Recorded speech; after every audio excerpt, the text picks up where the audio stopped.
ታግለን መሬታችንን እናስመልሳለን ነው። አገር ለመመስረት ነው ብለዋል። ከፍተኛ ሁኔታ ነው የሚሳደቡት።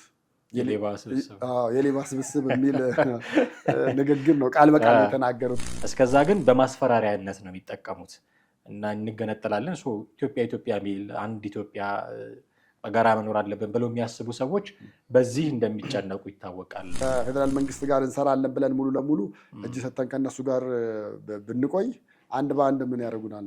ያጠፉናል። ስለዚህ ያ ስጋትም ስላለባቸው ይመስለኛል ሌላውን የመስዋዕት በግ አድርገው እስከ መጨረሻ መቆየት የሚፈልጉ። እንደዚህ ከሚል አካል ጋር ከአማራ ይልቅ ሱዳን ይቀርበኛል ከሚል አካል ጋር አብሮ ለመስራት ፍላጎት ያሳዩ የፋኖ ሰዎች ከተከዜ ዘብ ጋር ምንድን ነው እንዲህ የሚያደርጋቸው?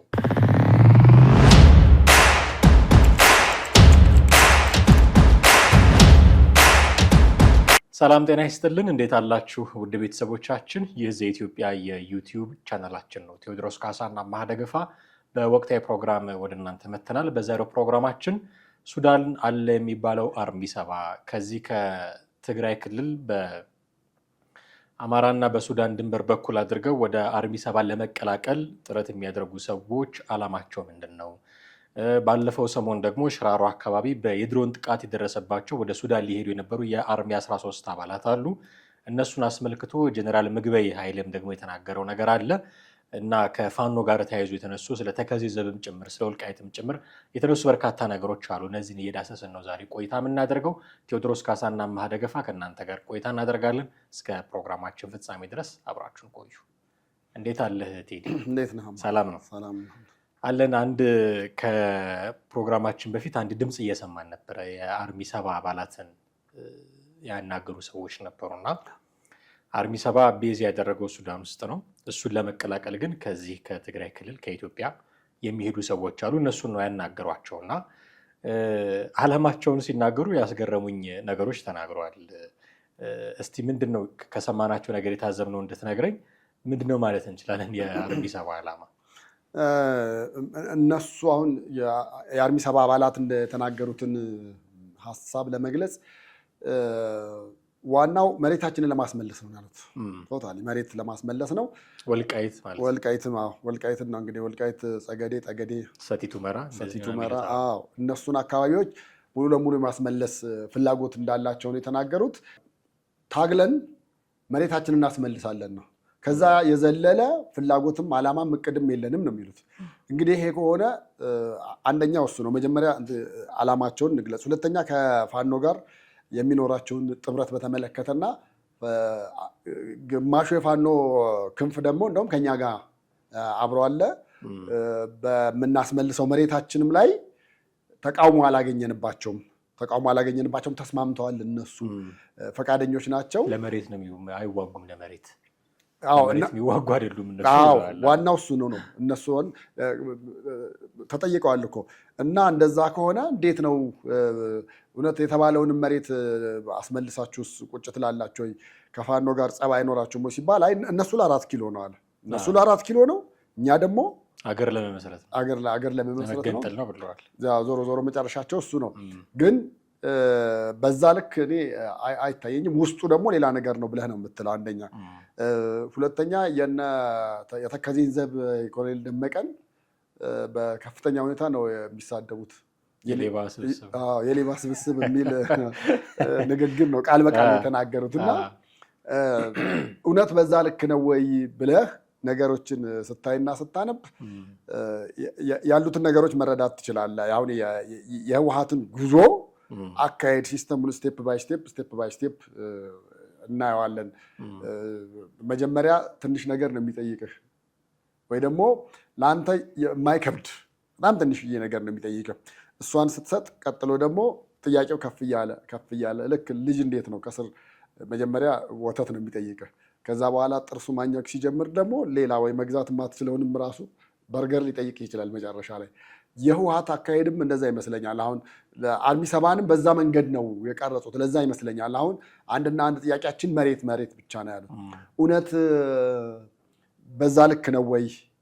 እነ ጀነራል ምግበይስ እንደሚናገሩት ለሰራዊቱ አርሚ 7 ለሚባሉት ሰራዊት የነገሯቸው መሬት ብቻ ነው ብለው ነው። እውነት ግን መሬቱን ብቻ ይዘው ይዘውስ መኖር ይችላሉ ወይ ብለህ ስትል ቀጣዩ ስቴፕ ደግሞ ከአማራ ጋር ተደራድሮ ከዛ ዞሮ የ4 ኪሎ ጥያቄ ነው ብለህ ነው የምታነሳው። እና ጥያቄያቸውን በዛ ያበቃል የሚል ሀሳብም እምነትም የለኝም። ግን አሁን ሱዳን ውስጥ የተቀመጡት ወይ ደግሞ ወደ ሱዳን በየጊዜው ወደ ሱዳን የሚሄዱት አንድና አንድ የተነገራቸው ነገር መሬታችሁን ለማስመለስ ነው። የተከዜን ዘብ አስወጥቶ በዛ ቦታ ላይ ከዛ ጀምሮ ያለውን አካባቢዎች በሙሉ ይዘው መሬታችንን ለማስመለስ ነው፣ የተወሰደብንን መሬት ህገ መንግስቱ የፈቀደልንም ተብሎ የተነገራቸው እና በዛ ልክ እየሄዱ እንዳለ ነው እየተረዳዋለሁ። መሬታችንን ለማስመለስ ነው፣ አገር ለመመስረት ነው የሚሉም ሀሳቦችን አንስተዋል። ግን አንተ እንዳልከው የ4 ኪሎም ጥያቄ ሊነሳ ይችላል። እንደው ዝም ብሎ እንገነጠላለን ላይሉም መገንጠል ብዙ ያዋጣቸዋል ብዬ አላስብም። እንደ መጨረሻ ምናልባት አማራጫቸው ካልሆነ በስተቀር ለማስፈራራት የሚያነሱትም ነገር ሊሆን ይችላል። ግን ለመገንጠል አይደለም ካልን ከሱዳን ጋር ያለውን መስመር ክፍት ለማድረግ የማይፈልጉም ወይ የሚል ደግሞ ጥያቄ ማንሳት አለብን። ወልቃይትን ከያዙ እና እዛ አካባቢ ያለው የኮሪደር መተላለፊያ በእነሱ እጅ ከሆነ ከሱዳን ጋር ያለው መስመር በቃ ክፍት ነው የሚሆንላቸው። መሳሪያም ለማስገባት ሰውም ለማመላለስ አይቸገሩም። ስለዚህ እነዚህ ሰዎች ሪሊ መገንጠል ነው ወይ ጥያቄያቸው የሚለው አሁን ደግመህ ጥያቄ እንድታነሳ የሚያደርግ እሱ ነው። እኔ ስለ መገንጠል ሲያነሱ አሁንም አቋሜ የመጨረሻ አማራጭ እንደው በቃ ብለው ሲያበቃ ከዚህ በኋላ ምንም አማራጭ የለንም ስልጣን የምንይዝበት የሚል አቋም ላይ ሲደርሱ ለመገንጠል ጥያቄ ሊያነሱ ይችላሉ ብዬ አስባለሁ። እስከዛ ግን በማስፈራሪያነት ነው የሚጠቀሙት እና እንገነጠላለን ኢትዮጵያ የሚል አንድ ኢትዮጵያ በጋራ መኖር አለብን ብለው የሚያስቡ ሰዎች በዚህ እንደሚጨነቁ ይታወቃል። ትግራይ ክልል ከተገነጠለ መጥፎ ልምድ ነው ለሌሎችም ክልሎች እና ግን እኔም ማስበው አንተንም የምጠይቀው እውነት ትግራይ ለብቻዋ ተገንጥላ አገሮናስ ለመኖር ካሉት መቀጠል አትችልም። ግን የመጨረሻ አማራጫችን ይሄ ነው ብለው ሊወስዱ ግን ይችላል። ምክንያቱም እነሱ ፍላጎታቸው ስልጣን 4 ኪሎ ያለውን ስልጣን መያዝ ይፈልጋሉ። ከዛ ወረድ ካለ ግን የትግራይ ክልልን ስልጣን እንዲነጠቁም አይፈልጉም። አሁን ባለው ሁኔታ ግን ይዘው የሚቀጥሉ አይደሉም። በእንዲህ አይነት መልኩ የሚቆይ አይመስለኝም። የሆነ ጊዜ ዳግም ጦርነት ሊነሳ ይችላል። ስለዚህ የፌዴራሉ መንግስት ሁልጊዜ የሚወጋቸው ሁልጊዜ እየፈሩ የሚኖሩ ሰዎች መሆን ስለማይፈልጉ ሊገነጠሉ ይችላሉ። ግን አዋጭ አይደለም። ተገነጠሉ ማለት ከኤርትራም ከኢትዮጵያም ጋር ከሌላም በዙሪያቸው ካሉ አካባቢ በክልል ደረጃ ከአፋርና ከአማራም ጋር ሰላም ስለማይሆኑ አዋጭ አይደለም። የሚፈልጉት እነሱ በትክክል ወደ 4 ኪሎ ስልጣን መመለስ ነው። ያ ካልሆነላቸው ግን ስነ ልቦናቸው አይፈቅድላቸውም። የሆነ ክልልን ብቻ እያስተዳደሩ የፌዴራል መንግስቱ ድጎማ እየሰጣቸው ለመኖር ትክክለኛው ስርዓት እሱ ቢሆንም ስነ ልቦናቸው የሚፈቅድላቸው አይደሉም። ግን እስከዛ ድረስ በማስፈራሪያነት ይጠቀሙበታል። አገር መፍረስ የለበትም የሚል ስጋት ያላቸው ሰዎች፣ ትግራይ ክልል ቢገነጠል ሌላም ክልል እንዲህ አይነት ጥያቄ ያነሳል የሚል ስጋት ያላቸው ሰዎች እንደው እስኪ እነዚህን ሰዎች አስታመን እንያዛቸው ብለው የሆነ ሩም ይፈጥሩልናል በሚል ለማስፈራሪያነት ሊጠቀሙበት ይችላሉ። ትልቁ ዓላማቸው ግን አርሚ ሰባም ይሁን ምንም ያቺን ኮሪደር መያዝ ሊሆን ይችላል ብዬ አስባለሁ። ያቺን ኮሪደር ከያዙ መሳሪያዎች በቀላሉ ሊያገኙ ይችላሉ። እዛ የሰለጠነ አካል አለ፣ ሳምሪ የሚባል እዛ ሄዶ የተደበቀ አርሚ ሰባም እዛ ነው ቤዝ ያደረገው። ከሱዳን ጦር ጋር አብሮ የሚዋጋ ነው፣ ልምዶች ይኖሩታል። ሊገባ ሊወጣ ይችላል በቀላሉ። ጫና ሊያሳድሩ ይችላሉ የፌዴራል መንግስቱ ላይ። ያቺን ለመዘርጋት ሆን ብለው አስበው ነው እንጂ ያን ያህል የመገንጠሉ ጉዳይ አንተ እንዳልከው የመጨረሻ ሀሳባቸው ካልሆነ በስተቀር ይፈልጉታል። ለምሳሌ ትግራይ ተገነጠለችን በል፣ የሱዳኑን መስመር ክፍት አደረጉ፣ ከራሳቸው ጋር ግንኙነት ፈጠሩ። አሁን እውነት ለመናገር ኢትዮጵያ ከሱዳን የተጠቀመችው አንዳች ነገር የለም። እኔ ይሄ ያለ ብዬ አይደለም። እንደ ጎረቤት ሀገር በድንበር ብለህ ብትል ምናልባት የሰሊጥ ሽያጩ እሱ ካልሆነ በስተቀር ካልተረጋጋ ሀገር ምንም አንደኛ የምናገኘው ነገር የለም። ሁለተኛው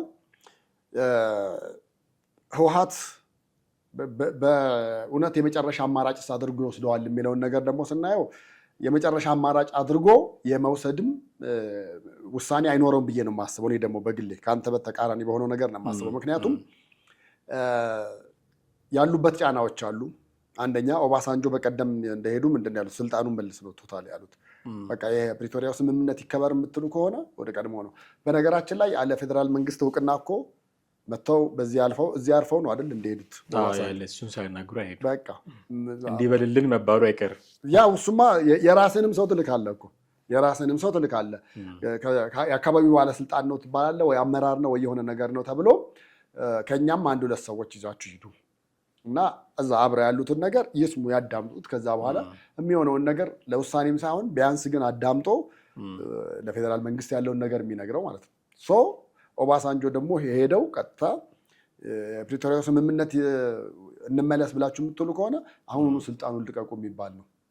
ደብረጽዮን ደግሞ ከዚህ በኋላ በፍጹም ይለቃል ተብሎ እንደማይታሰብ ነው። ምክንያቱም እሱን የሚነግርህ ደግሞ ምን መሰለህ፣ ኢቨን የትግራይ ጦርነቱ እንዳበቃ ጌታቸው ረዳ አመራር በሆነበት ጊዜ ደብረጽዮን ስራ አልነበረው፣ ቁጭ ብሎ ነበር የነበረው ነው የሚልህ በቃ። እና ቀን ይመጣል አለ። ቀን ይመጣል። የት ነው ያለው? ምልልስ አበዛ ምንድን ነው ምናምን ስል የሆነች ቦታ ብትሰጠው የሚል በሽምግልና ማለት ነው። በሽምግልና ለደብረጽዮን የሆነች ቦታ እንዲሰጠው አዲሱ አስተዳደር ውስጥ ተብሎ ያን ያክል ምልልስና ልመና ነበረ። አንድም ጌታቸው ረዳ እዛ ሲኖር ሙሉ ለሙሉ በተቃውሞ የተወሰኑ የህወሓት ደብረጽዮን ደጋፊ በተቃውሞና በጫና ጌታቸው ረዳ እንዲነሳ ይፈለግ ነበር። ጌታቸው ከተነሳ ደብረጽዮን እንደ ሁለተኛ አማራጭ ተደርጎ ታስቦ ነበር። ታደሰ ወረደ እንዳለው ነው፣ እንደ ሁለተኛ አማራጭ ተደርጎ ታስቦ ነበር። እና መልልህ ነው ይሄ የስልጣን ፍላጎትና ጥማቱ በፊት ከነበረው ዘመን የነበረ ነው። ጌታቸው ረዳም እያለም ታደሰ ወረደም እያለ ከዛ አልሆን ሲል ነው ከነጭራሹ ገልብጠው ስልጣን የመያዝ ደረጃ የደረሱት። ይሄንን ደግሞ በውጭ ባለው ዳያስፖራ አልተወደደላቸውም። የትግራይ አሁን አቀንቃኝ ብለህ የምትላቸው ዋነኛ አቀንቃኞቹ ራሱ አይበቃቸውም ወይ ይልቀቁ ብለው እስከ ማለት ደረጃ ደርሰዋል። አሁን ያለው ጄኔሬሽን በትግራይ ውስጥ ያለው የትግራይን መገንጠል 100% ይደግፋል ብዬ አላምንም። ትክክለኛ እንደው አሁን ባለበት ኮንዲሽን እንኳን አሁን ባለበት በትክክለኛ ነፃ የሆነ ሪፈረንደም ይካሄድ ቢባል በእርግጠኝነት ከኢትዮጵያ ጋር መኖር የሚፈልግ ነው አብላጫው ያለው። ያን የምታየው ደግሞ ጦርነት ሸሽቶ ብቻም ሳይሆን በቃ ትግራይ ውስጥ ተስፋ አጥተው ወደዚህ የመጣው ይበዛል። ወጣቱ ብቻ አይደለም የምትለው፣ ትልቁም ትንሹም አሁን በግድ እየያዙ ነው እያስገቧቸው ያሉት። የሱዳን አርሚ እንደውም አንዳንድ የካርቶን ፎቶች ራሱ እየተለቀቁ ነበረ። እንደዚህ የካርቶን ፎቶች የምትለቀው ብዙ ጊዜ ነባሪያዊ ሁኔታ በካሜራ መውሰድ የማትችልበት ነገር ሲያጋጥምን አእምሮ ውስጥ ያሰብከውን ኢማጂኑን እዛ ላይ ኢሜጅ ታደርገዋለህ። ያን አይነት አካሄድ ነው እና ልጆቹን እዛ ሰልጥኑ ብለው እዛ ከላኳቸው በኋላ ነገር ግን ገንዘብ ተቀብለውባቸዋል። ወደ 5 መኪና ያው መንግስት ድባቅ ያደረገው አለ። እሱ እንዳለ ሆኖ ግን ልጆቹን የገንዘብ ሽያጭ ውስጥ ነው። አሁን ይህም አርቢ 7 ላይም የተናገረው ልጅ እውነት ያን በዛ ደረጃ አላወቀም ወይ ደግሞ እነ ጀነራል ምግበይ እየነገሯቸው ያለው ነገር ሌላ ስለሆነ ነው። እነ ምግበይ እየተናገሩ ያሉት እንደው ምንድን ነው ተርፈናል ነው ምንድን ነው የሆነ ነገር የተረፉ ከሰሞኑ የድሮን ጥቃት ሽራሮ ነው አካባቢ ሸረሪና የምትባል ቦታ ላይ እና ገመሃሉ የሚባል ቦታ ላይ 2 ጊዜ የድሮን ጥቃት የፌዴራል መንግስቱ ወስዷል። ከነዚህ ጥቃቶች የተረፉ ሰዎች ወደ ሱዳን አልፈዋል የሚል ንግግር ነው ያደረገው። በሰላም አልፈዋል ነው በሰላም ገብተዋል። ወደ ከዚህ ቀድሞ በተሰጣቸው ትዕዛዝ መሰረት እሱን አክብረው ወደ ሱዳን ተቀላቅለዋል የሚል መረጃን ይሰጥ የነበረው ምግበይ። አዎ አሁን ይሄ ነገር እኔ የሆኑ ቪዲዮዎች የተለቀቁ ነበሩ። ጀነራል ምግበይ እዛ አካባቢ ሄዶ ሰዎችን ሲያናግር እና እዛ ሄዶ የሚያነጋግርበት ቦታ ላይ ወጣት አታይም። አሁን ብዛት ይሄ በዙሪያቸው ያሉ የተወሰነ የነሱ ጀሌዎች በቃ እዛ ከስር የማይጠፉት ነው እንጂ ከዛ ውጭ ያሉትን አታይም። እና በጣም ብዙ ወጣት በጣም ብዙ ወታደርነት የተመለመለ እዛ የቀረ አለ። አሁን ትግራይ ውስጥ በአፈሳ እየተደረገ ሲገባ በፒካፖች ምናምን ቪዲዮዎች ራሱ እየተለቀቁ እያየን ነበረ። አሁን እሱ ላይ አስበው እንግዲህ እዛ ላይ እንኳን ከመኪናው ላይ የዘለሉ ጠፍተው ሮጠው የሚያመልጡ ልጆችንም ቪዲዮ ላይ ማየት ችለናል። ይሄ የሚያሳየን ነገር እዛ አካባቢ ያሉት ፍላጎት የላቸውም፣ ግን አሁን ማስገደድ ደረጃ ነው እየደረሱ ያሉት። እንግዲህ ከፌዴራል መንግስት በሚሄድ ነዳጅ እየኖሩ በፌዴራል መንግስት ስልክ እየተደዋወሉ ምን አይነት ሀሳቤ ቢኖር ነው ልጆቹን በሰላም ይዘህ ሄጄ አስገባለሁ ብለህ የምትለው ነገር? ገንዘቡን የኢትዮጵያ ነው እየተጠቀሙ ያሉት። በእርግጥ በቀጣይ ምን አይነት ሀሳብ እንዳላቸው የተናገሩበት ነበር። ናቅፋን እንደ አማራጭ እንጠቀማለን፣ የሱዳንንም እያሉ ነበር። ዶላርም ሶስቱን የገንዘብ አይነቶች እንጠቀማለን የሚል ሀሳብም አንስተው ነበረ። እንግዲህ አንተ እንዳልከው እነዛ ነገሮች ማስፈራሪያ ብቻ ሆነው የመጨረሻ አማራጭ ይሆናሉ ሳይሆን እኔ ደግሞ ዝም ብሎ ማስፈራሪያ የሆኑ አዳዲስ ሀሳቦች እየመነጩ ግን እንደዚሁ እያስፈራሩ የመኖር ማለት ነው። ለምሳሌ እነሱ ምንድን ነው ያሉት? መጀመሪያም እኮ ስልጣን ላይ ያሉ ሊወርዱ ሲሉ በቃ እኛ ከሌለን እቺ ሀገር ትበታተናለች የሚል ነው በጣም ሲያነሱ የነበሩት ማለት ነው። ግን ስቲል ነው አለ።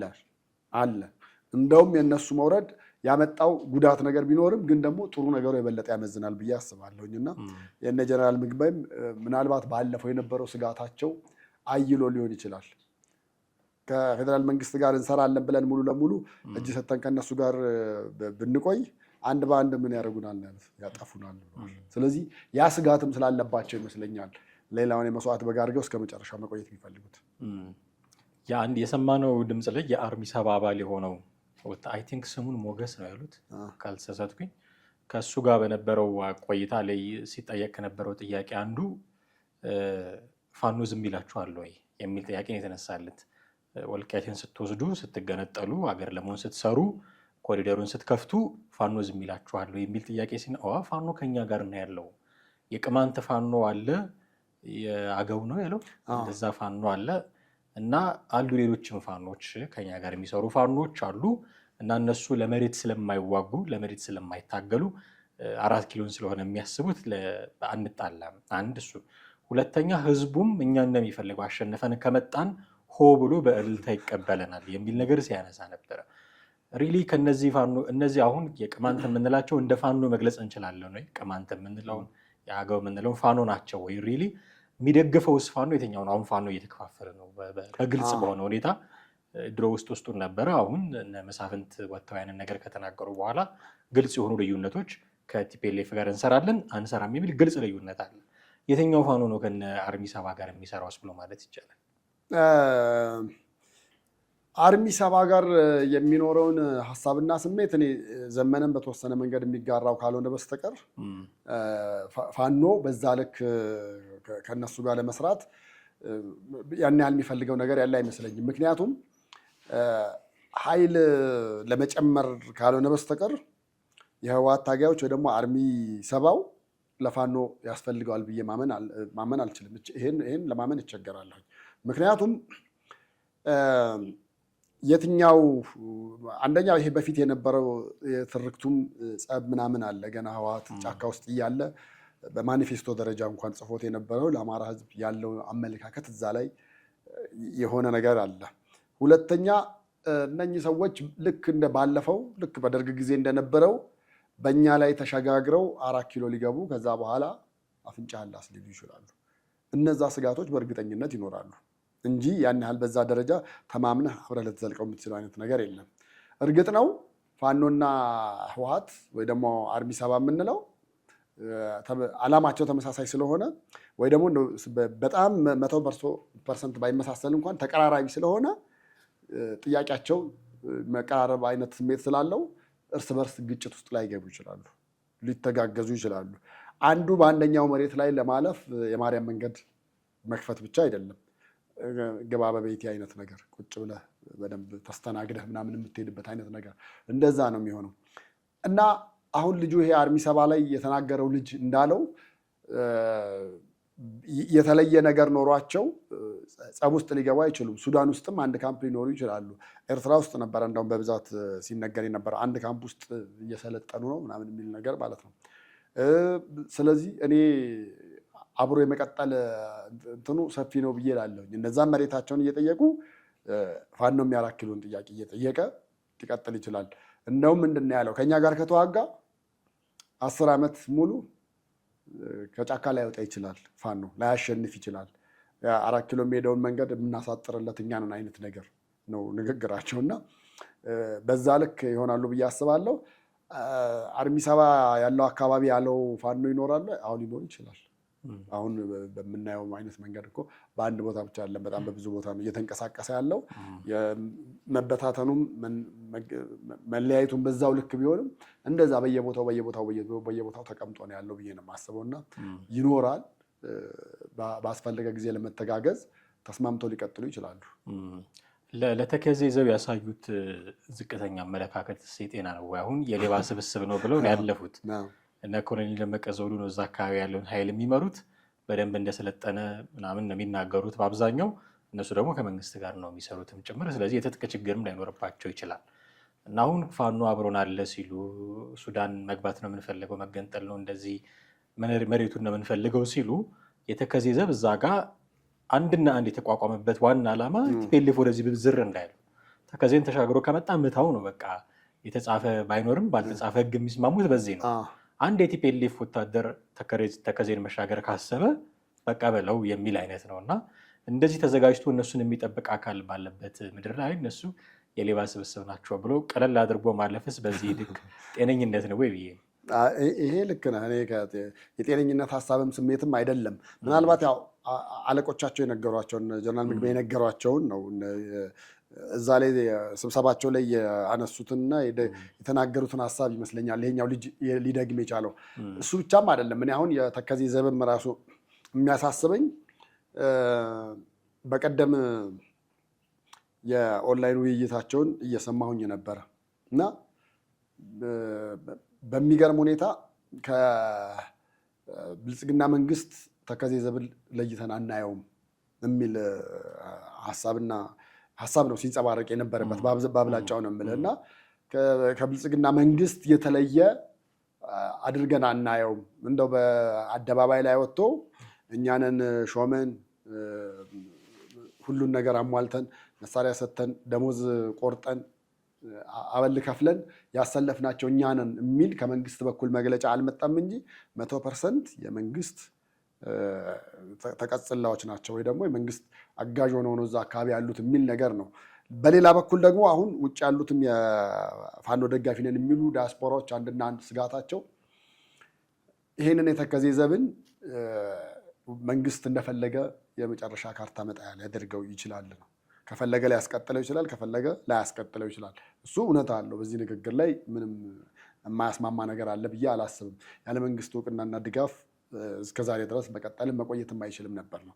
ነገር ግን መንግስትስ በዛ ልክ እንደው በቃ የህወሓትንም ፋኖንም በተወሰነ መንገድ ስለያዘለት ብቻ ነው ወይ የተከዜ ዘብን እየደገፈ ያለው? ከዛ በኋላ የእነ ወልቃይት ሰቲት ሁመራስ ጉዳይ መንግስት በፈለገው ጊዜ የሚመዘው ካርታ ነው ወይ የሚለው ነገር ጥያቄ ምልክት ውስጥ ስለሆነ ያለው እኔ ይሄኛውን በዚህኛው መንገድ እርግጠኛ ሆነ የምትናገረው ነገር ባይኖርም ነገር ግን በጥርጣሬ መልክ ልታስቀምጠው ትችላለህ። አዎ መንግስት በፈለገው ጊዜ ሊያደርገው ይችላል። ምክንያቱም አገሪቱን በሙሉ በበላይነት የማስተዳድረው እኔ ነኝ ብሎ ያለ መንግስት ያንን ከማድረግ ወደኋላ የሚልበት ምንም ምክንያት የለውም። አንድ የመውጫ ነጥብ እንድናነሳ የፋኖ ኃይል የተከዜ ዘብንና አርሚ ሰባን የሚያይበት አይን እንዲህ ነው ወይ መሆን ያለበት? ለተከዜ ዘብ የጠላትነት አይነት ስሜት ማሳየት፣ ለአርሚ ሰባ ደግሞ እንደው በጎ ፊት ማሳየት ነበረበት ወይ? ሲጀመር ወልቃይት የአማራ ነው የሚል ጥያቄ የተከዜ ዘብ ብቻ ሳይሆን የመላው የአማራ ነው የሚል ጥያቄ እንደው ወልቃይት ብረሳሽ ቀኝ ትርሳኝ ከሚል መፈክር ጋር ጭምር ነበረ ሲቀነቀን የነበረው። በኋላ ጥያቄዎች እየተደራረቡ ሲመጡ ትንሽ ወደ ኋላ ተደርጎ ካልሆነ በስተቀር እና ፋኖም የዚህ ደግሞ ጥያቄ አንዱ አቀንቃኝ እንደሆነ ነው የሚነገረው። ወልቃይትን ይወስዱብናል ብለው ነው ጦርነት ውስጥ የተሳተፉት እኮ ያኔ ፌዴራል መንግስትና ቲፒኤልኤፍ ሲዋጉ መሬታችንን ይወስዳሉ። በዛ አጋጣሚ ነው እንደውም እነ ኮሎኔል ደመቀ ያንን ቦታ የያዙት። ፋኖም ደግሞ ከፌዴራል መንግስቱ ጎን ሆኖ ሲሰለፍ እንዳይመጡበት ነው ቲፒኤልኤፍ። እንደዚህ አንድ ኮዝ ኖሮት አብሮት ሲዋጋ የነበረውን አካል አሁን ጊዜ በረዘመ ቁጥር ከተከዜ ዘብ ይልቅ ለአርሚ ሰባ የሚያደላ ልብ ሲኖረው እንዴት ብሎ ማለት ይቻላል? ደግሞ እዚህ ላይ ከአማራ ህዝብ ይልቅ ሱዳን ይቀርበናል የሚል አመለካከት ያላቸው ሰዎች ናቸው የቲፒኤልኤፍ ሰዎች። እነ ደብረጽዮን በአደባባይ ነው እንደዚህ የሚናገሩት። ሱዳን ይቀር እንደዚህ ከሚል አካል ጋር ከአማራ ይልቅ ሱዳን ይቀርበኛል ከሚል አካል ጋር አብሮ ለመስራት ፍላጎት ያሳዩ የፋኖ ሰዎች ከተከዜ ዘብ ጋር ምንድን ነው እንዲህ የሚያደርጋቸው? ስለ ወልቃይት ከሚታገሉ ሰዎች ጋር ምንድን ነው እንደዚህ የሚያደርጋቸው ብለን መጠየቅ የለብንም? ብትጠይቅም መልሱ ሊሆን የሚችለው እኔ የማስበው እንዴት እንደሆነ ታውቃለህ? ፋኖም የተከዜ ዘብ የተባለው ራሱ ከኛ ጋር ተቀላቅሎ መንግስትን መውጋት አለበት የሚል አቋም ነው ያለው። ከዛ የዘለለ ነገር አይደለም። አሁን እኮ አስበው በዛ ተከዜ ዘብ በሚባለው አካባቢ ላይ ኮሎኔል ደመቀ በነፃነት ብቻውን አይደለም እየተንቀሳቀሰ ያለው። አስበው የራሱ ግዛት ነው፣ የራሱ አካባቢ ነው፣ የራሱ ክልል ነው። አብዛኛው ታጣቂዎች የሱ ናቸው አይደል? እነሱ ሆኖም ግን በነፃነት እየተንቀሳቀሰ አይደለም። የሆነ ችግር አለ ማለት ነው። ምናልባት ፋኖ ሌላ ነገር ሊያመጣ ይችላል የሚል ስጋት ሊኖር ይችላል። ከዛም ባለፈ ደግሞ አርሚ ሰባም ደግሞ የሆነ ነገር ሊያመጣ ይችላል የሚል ስጋቱ ስላለ በዛ ልክ ይመስለኛል ሁለቱም የሚፈልጉት ነገር አለ። አርሚ ሰባም ፋኖ አጠቃላይ እነ ኮሎኔል ደመቀ ኃይል ሙሉ ለሙሉ ከሱ ጋር ሆኖ ወደፊት እንግፋና የ4 ኪሎ መንገድ እናሳጥር የሚል እሳቤ ነው ያለው። በአርሚ ሰባ ደግሞ ሰውየውም እንደተናገረው በቃ መሬታችንን ሙሉ ለሙሉ ይልቀቅልን፣ የኛ ነው ሙሉ ለሙሉ ይልቀቅልን እና ሂድ፣ ከዛ በላይ ምንም ጥያቄ የለንም ነው። ነገር ግን ፋኖ ትልቅ ጥያቄ እያለ ትንንሽ ጥያቄዎች ላይ ጊዜውን ሰዓቱን ምኑን ያጠፋሉ የሚለውን ነገር ስታስብ አመራሮቹ ችግር ያለባቸው ካልሆኑ በስተቀር በዚህ ጉዳይ ላይ የተመኙት 4 ኪሎ ነው። 4 ኪሎን ከያዙ ከዛ በኋላ ሌላው ነገር በእጅ ያለ የቀረ ነገር ነው የሚሆነው ነው። ኢቭን ሰነድ ኖሮ እንኳን ብትፈራረምበት የተፈራረምከው ሰነድ ተግባራዊ ይሄ ነገር ግን ሚስካልኩሌሽን አይመስልም። አሁን 4 ኪሎን ከያዝን ሌላው ነገር አይቸግረንም ብሎ ከቲፒኤልኤፍ ጋር መስማማት 4 ኪሎን የያዘው አሁን ኃይል አለ ብልጽግና 4 ኪሎን ይዟል። ቲፒኤልኤፍ እንደፈለጉ ግን እየሆነለት አይደለም። 4 ኪሎን የሚያዝ ቲፒኤልኤፍን ለሚያዝ ዋስትና ነው ወይ? እነዚህ ሰዎች 4 ኪሎን ቢይዙ ወልቃይትን ማግኘት ይችላሉ ወይ? ራያን ማግኘት ይችላሉ ወይ? ያኔ ቲፒኤልኤፍ እሺ ይለናል ብለው እንዴት ገመቱ? ይሄ የሚስካልኩሌሽን ነው ማለት የማትችልበት ነገሮች ምንድን ነው? አብዛኛው ቤዙን አሁን ይዞ ያለው በቃ ቶታሊ በአማራ ክልል ውስጥ ነው ያለው ብለህ ነው ማለት የምትችለው። ለምን እዛ በፊት እኮ ስትሄድ እኮ እንደዚህ አልነበረም። ከለውጡ በፊት ላይ በነበሩት እኮ እዛ አካባቢ ብትሄድ ሙሉ ለሙሉ የመንገድ ላይ ማስታወቂያዎች ምናምኖች ሁሉ የትራፊክ ምልክቶች ሳይቀሩ በመደብ ቋንቋ ትግርኛ ተብሎ በትግርኛ ነበር ተጽፈው የነበሩት። እነዛ ተጽፈው የነበሩት ነገሮችን አንስተው በራሳቸው ቀይረዋል። አሁን ታሪክን የኋሊት ላድርገው ብለህ ወደኋላ በሄድክ ቁጥር የአማራ ክልል መሬት መሆኑን እንድትረዳ አንደኛ ያደርግሃል። ሁለተኛ ህወሓት አንድ የተጠቀመው ካልኩሌሽን የነበረው ምንድን ነው? መጀመሪያ መሬቱን በትግራይ ክልል ውስጥ እንዲሆን አደረገና ከዛ በኋላ ህገ መንግስቱን አጸደቀ። ህገ መንግስቱን ካጸደቀ በኋላ ህገ መንግስቱ ሲጸድቅ ቋንቋን መሰረት ያደረገና በተካለለው የካርታ መሰረት ተባለ። ከዛ በኋላ በትግራይ ስር ነው ተብሎ ቆየ። ከዛ በኋላ የለውጡ ነገር ሲመጣ ተነሳ። ለውጡ ባይመጣም ከለውጡ በፊትም ወልቃይት ብረሳሽ ቀኝ ትርሳኝ የተባለ እንደገና ሸነሸኑት አሉ መሬቱን እየተባለ የተቀነቀነውም የተዘፈነውም እኮ ውስጥ ቁጭት ስለነበረ ነው። ውስጣቸው ያ ቁጭት ገንፍሎ ነው አሁን ያለው ነገር የደረሰው። ስለዚህ እኔ በቀላሉ ህወሓት ቀንቶት 4 ኪሎን እንኳን መያዝ ባይችል ፋኖ ከያዘ ያንን ማስመለሱ ነገር ያን ያህል ይከብደዋል ብዬ አልልም። አረሱት ብለህ ዘፍነህ የወልቃይትን መሬት አረሱት ብለህ ዘፍነህ አርሰውታል ብለህ ከዘፈንክባቸው ሰዎች ጋር አብሮ መስራት ትንሽ እንደው ለተመልካቹ ብቻ ሳይሆን ለራሳቸው ሊናም ትንሽ ኮንትራዲክት የሚያደርግ ይመስለኛል። የሆነ ሆኖ ግን ያሉት መረጃዎች እነዚህ ናቸው። እነ ጀነራል ምግበይም የተወሰኑ ኃይሎቻቸው የአርማ 13 ኃይል ነበረ ወደ ሱዳን ሊሻገር የነበረው በድሮን ጥቃት አብዛኛው ወድሟል። ክስ አቅርቧል። ብልጽግና ወታደሮቻችንን ጨፍጭፎብናል የሚል እዛ አካባቢ ያላችሁ ሰዎች ደግሞ ስርዓተ ቀብራቸውን ስለፈጸማችሁ እናመሰግናለን ብሎ ምስጋናም አቅርቧል። ግን የተረፉት ወደዛ ተሻግረዋል ብሏል። አሁንም የሚያቆሙ አይመስሉም። አሁን ግልጽ መልእክት ግን ያገኙ ይመስለኛል። የሆነ ንቅናቄ ካደረጉ እርምጃ እንደሚወሰድባቸው ግልጽ መልእክት ያገኙ ይመስለኛል። አሁን በማታ ይሁን በቀን ምንም አይነት እንቅስቃሴ ማድረግ አይችሉም። ሌሊት ላይ ነው የተወሰደባቸው እርምጃው። በቀንም ደግሞ ቢያደርጉ ከዚህ የባሰ ጉዳት ነው የሚያስተናግዱት። ምን እያሰቡ እንደሆነ በእርግጠኝነት መናገር ባይቻልም ግን ማስጠንቀቂያ፣ ትልቅ ማስጠንቀቂያ የደረሳቸው ይመስለኛል። ከዚህ በኋላ የሌላ የድሮን ጥቃት እኔ ምንሰማ አልመሰለኝ። ልንሰማ እንችላለን። ደፍረው ይሄዳሉ። እነሱ ጸረ ድሮን አለን ብለው ነበረ። እሱ ሁለቴ ሲተኮስባቸው እንደገና ደግሞ አንድ እዚህ ውስጥ አብሮ ኦዲየንስ በጣም ሊያውቀው ሊረዳው የሚገባው ነገር ደብረጽዮንና ማናት ሴቷ ሞንጆሪኖ አብረው ሆነው በደላላ እኮ ተገዝቶ ነበረ። በደላላ ነበር የተገዛው እና ዳያስፖራው ነበር ብዙ ያዋጣው እና ያ የተዋጣው ድሮን ከመጀመሪያ ጸረ ድሮን እንግዛ የሚለው ሀሳቡ ሲመጣና ሲያካፍሉ ችግር የለም እስቲ ገበያውን አጠያይቁ ተባለና ያው ውጪ በደላላ ምናምን ጥየቃ ተደረገ። ከዛ ድሮኗ እንዴት አድርገን እናስገባ፣ በምን አይነት መንገድ ማስገባት እንችላለን ምናምን ሲባል አይ ችግር የለም ድሮኗን ተፈታታ ትመጣለች የተወሰነ እቃው ገብቶ ብሎ ከዛ በኋላ እዛ ውስጥ ደግሞ ያን ድሮን የሚገጣጥሙ ልጆችም ራሱ እኮ የሰለጠኑ ተብለው እንደገና አሰልጥነውም አመተው ሁሉ ነበረና ግን በደላላ የመጣው ድሮን ሰከንድ አንድ ነበር አንደኛ ሌላ አገልግሎት የሰጠ ነበርና መጥቶ ጥቅም ላይ መዋል አልቻለም ነውና ብሩን አሁን ደላላው ብቻ በላው አይደለም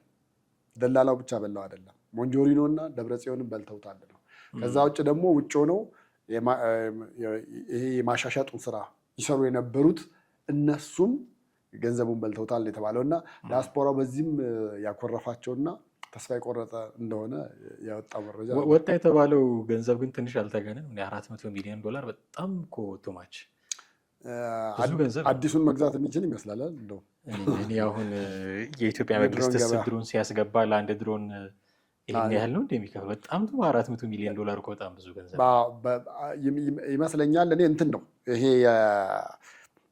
አንድ ድሮን ሳይሆን ሌሎች በርካታ ድሮኖች እና አንዳንዶቹ ደግሞ የመሸከም አቅማቸው መሳሪያ የመሸከም አቅማቸው ከፍተኛ የሆነ እንደዛ ብለህ እንትን የምታደርገው ነገር አለ እና የነዛ ሁሉ ስብስብና የአሻሻጮቹን ኮሚሽን የደላላውንም ገንዘብ እንግዲህ 2% ነው በእኛ ጋር መኪና ሲሸጥ እነሱ ጋር ስንት ፐርሰንት እናሰቡባቸው እሱን ነገር ስታይ ሰንሰለቱ ረጅም ሊሆን ይችላል።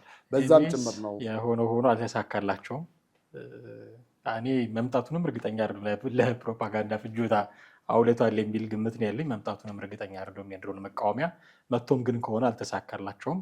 አዳዲስ ነገሮች ሲፈጠሩ እንደዚሁ ብቅ እያለን ደግሞ ወደ ተመልካቾቻችን የምናደርስ ነው የሚሆኑ። እጅግ አድርጌ አመሰግናለሁ። ውድ ቤተሰቦቻችን እናንተም ከኛ ጋር ነበራችሁ ቆይታ እጅግ አድርገን እናመሰግናችኋለን። የዛሬውን እዚህ ላይ እናበቃለን። ቴዎድሮስ ካሳና አማሃ ደገፋ ነበርን። በሚቀጥለው በሌላ ርዕሰ ጉዳይ እንጠብቃችኋለን። ሀሳብ፣ አስተያየት፣ ጥያቄ ሲኖራችሁም በተለመደው መንገድ አድርሶን ጤና ይስጥልን።